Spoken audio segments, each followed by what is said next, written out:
My man Mike, yo, Yo, I what's up, man? appreciate you for coming on the show. Not for too long, Mr. Vincent. How you feeling, fam? I'm good. I'm good. It's good to see you again, man. I'm Yeah, happy man. to We be saw each here. other a couple of weeks ago. Yeah. We saw each other at the party at the Kush Groove shop. It was a good Yeah, man. time. Yeah, it Glad was you came fun. by, man. Yeah, it's always good to see you. It's always good to see familiar faces, friends, people in the neighborhood. It was a good time. Yeah, you know me, dog. Anything my people do, I support them, man, 100%. And it's dope Nah, to I know celebrate a that. milestone with that with you guys. Yeah, thank you, man. Appreciate that. I appreciate that, man. Nah, no doubt. So, you guys are moving now to focus on the cannabis industry, right? With again, the dispensaries open up, more than one, right? A couple. Yeah, that's our goal. I wouldn't say we're focusing on the cannabis industry because we've always been a part of it. I think it's just more now getting into the recreational dispensaries aspect of things. But yeah, that's our main focus. That's been a lot of the work that we've been doing in the last couple of years. We have the goal to reach the state cap, which we're allowed to have 3 dispensaries. So right now, we received a provisional license approval for our Cambridge location, and we're still working through the processes for our other 2 locations at this moment. Okay. But we're really excited about it. Yeah, it's been a lot of hard work. So, what made you guys want to focus on the recreational side of this? I would say it's just always been a dream of ours.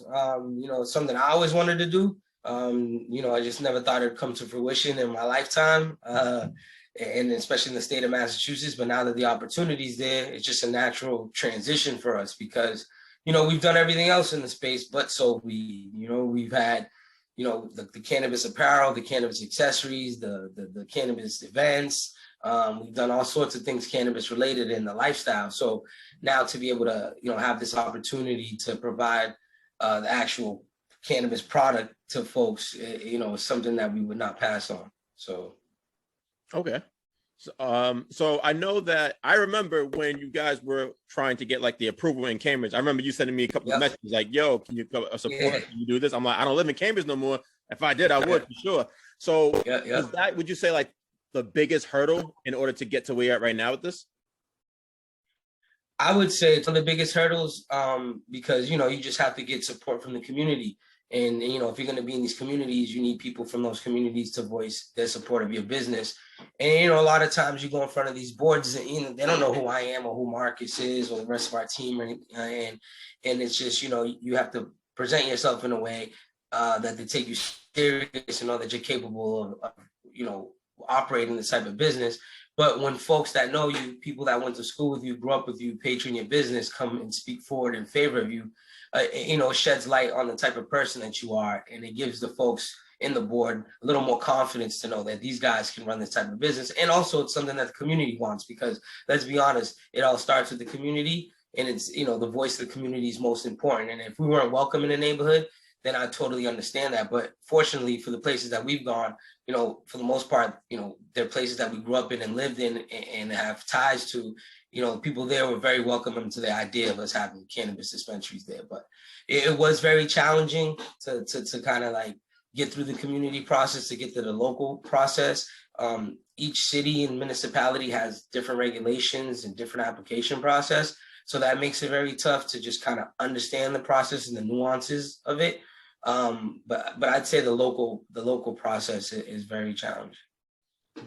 I mean, I'm sure there's a big sigh of release once that was all through. And you touched on it too about community. I think it's really important that we stick together as a community. We all grew up with each other, knowing each other for several years. So whenever you guys were fighting for that, it's good to see that a lot of people actually supported and took the time out to make their voices heard.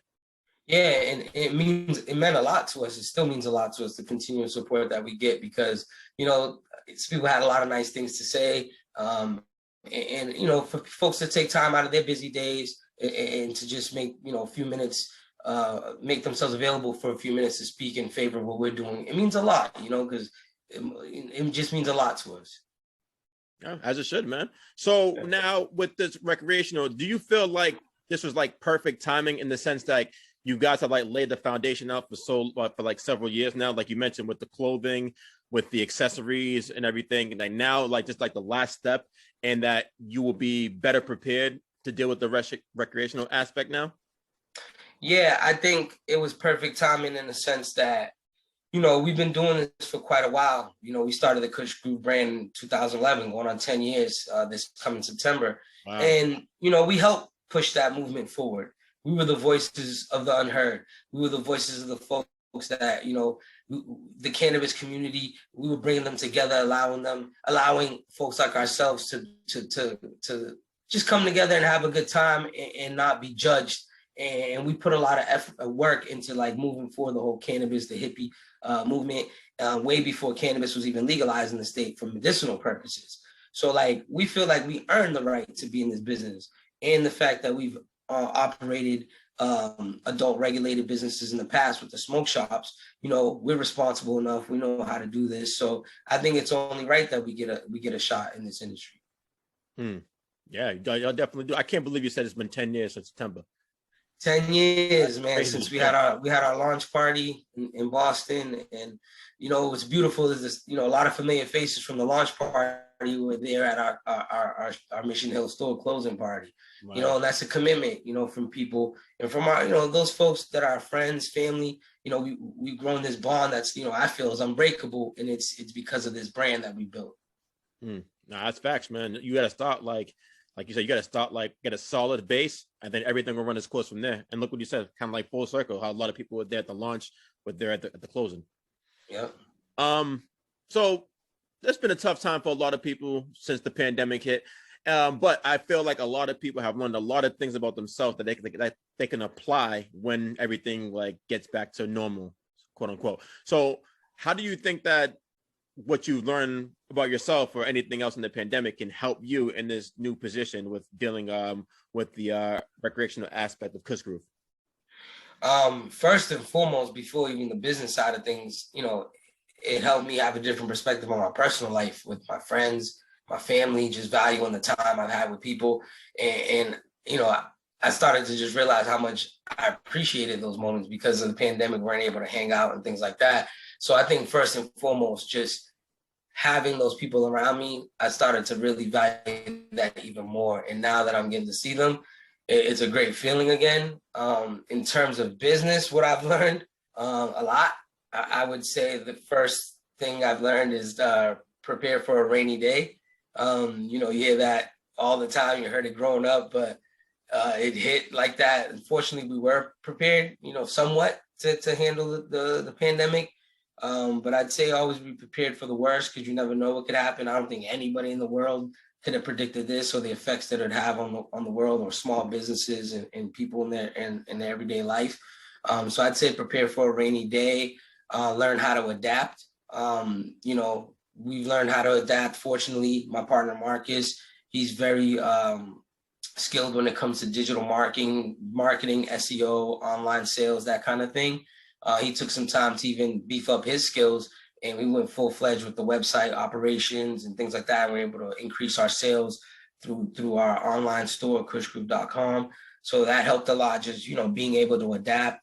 I had to learn to just be patient. Our motto is slow and steady wins the race, and we live by it every day.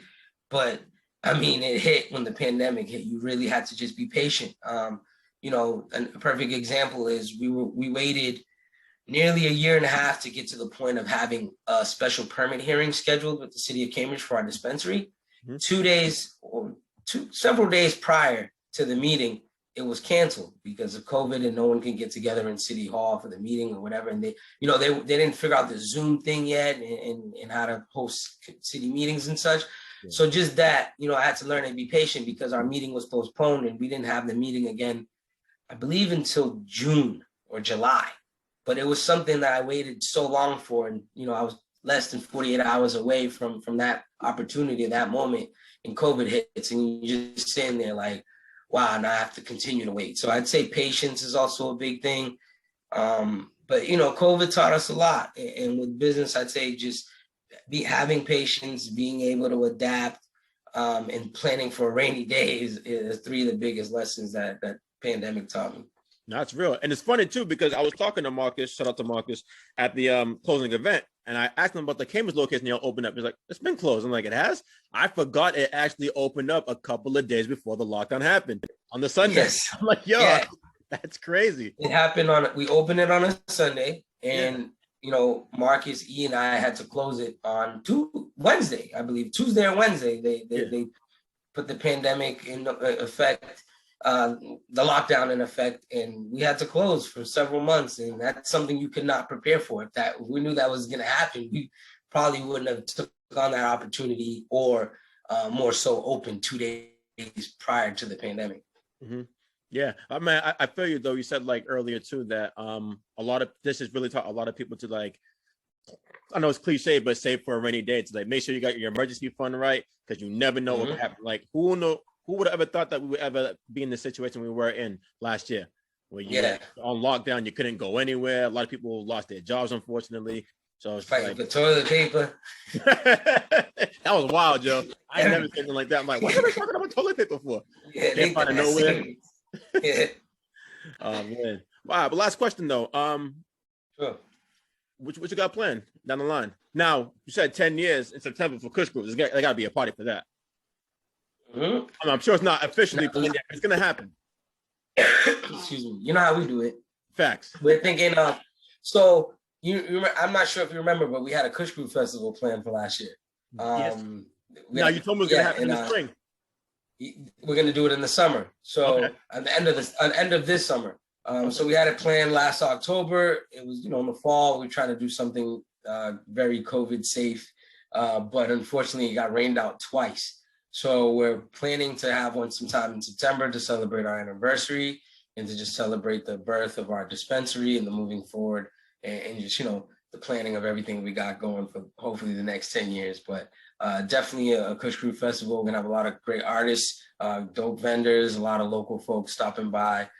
So we'll be posting that and sharing the information on that real soon. Same location? Yes, in Central Square. Yeah. Okay, cool. Right there behind. I'll be there, man. Let me know the date. I'm there. Yeah, hope to see you there. It'll be a good time.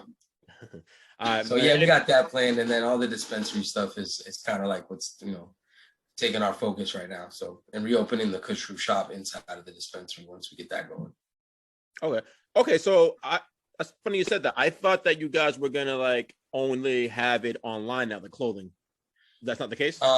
No, just for the moment, just for the time being, we're gonna have it online. Our Boston, well, first of all of our dispensary locations are gonna have some sort of Kush Groove merchandise in there. It just depending on the size of the store. Our Boston location is the biggest, so we're gonna carve out a space in there that's separate from the dispensary. It's gonna be its own Kush Groove shop, but you can stop by, get all the apparel, all the accessories and such, glass and everything else that you need. So we'll still have them. We're just hibernating for the time being, so we could just focus on the build outs of the dispensaries and just the the pre-operation planning for that stuff. Okay, that's dope. Yeah, all right, man. So we're excited. Yeah, I bet you are, man. Yeah, it's like y'all put the work in. Y'all really grinded, yo. I'm not even capping, not saying it because you're my guy, but I've seen y'all work from the bottom up. Just see where y'all at now. It's a lot of work, man. But we're excited. We're built for it. We learn as we go. We make mistakes, but we learn from those as well. Shout out to the team. We wouldn't be able to do it without the completion of the whole team. But we're doing a lot. We're getting it done. It's gonna happen. It's just a matter of time. Slow and steady wins the race. Facts. All right, man. We can wrap it up here. But you want to plug anything? Of course. Anybody watching and listening, check out our website, kushgroove.com. We're also on Instagram at Kush Groove and the Kush Groove shop, Facebook. Give us a quick like. Just keep in tune and stay posted for more information pertaining to the opening of our dispensaries. Our dispensary is going to be in Cambridge, Boston, on Columbus Avenue, and also in Brockton. We should have those announcements as soon as we get those licenses. Shout out to the squad. Shout out to Marcus. Shout out to E. Shout out to the DJs, Stick, Viper, Bruce Brown. I always fucking say it wrong. But but shout out to the squad, Dean. Everyone at the shop. You know what I mean, and all of our friends, family, and supporters that purchase our stuff, follow us. Share information about the groove. So shout out to everybody, and shout out to you, man.